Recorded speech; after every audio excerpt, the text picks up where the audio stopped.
Greetings, Dan here, 17th of September. So today I'm going to be harvesting this pumpkin here, variety Pacific Giant, or what I suspect is Pacific Giant. So I grew Pacific Giant last year, video linked in description box below. You can check that out if you wish, quite a bit of information contained in there.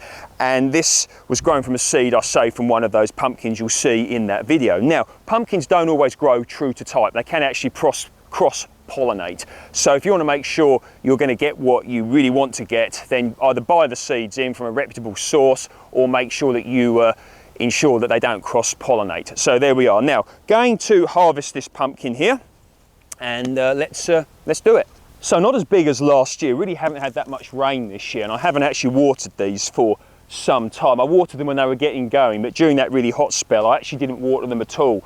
I just let them get on with it, and no dig allotment here. The soil here, I've been working on it. Plenty of nutrients in the soil, and of course fungus as well, which can actually help to feed the plants. But that's another bit of reading you can look into, soil science, fungus feeding plants, etc., if that interests you. But you know, it's good reading to get yourself into if you want to. Anyway, so let's have a look at the pumpkin. So I'm going to harvest it. Now I'm actually going to cut the vine because I want to make sure that I don't cause any damage to the fruit itself.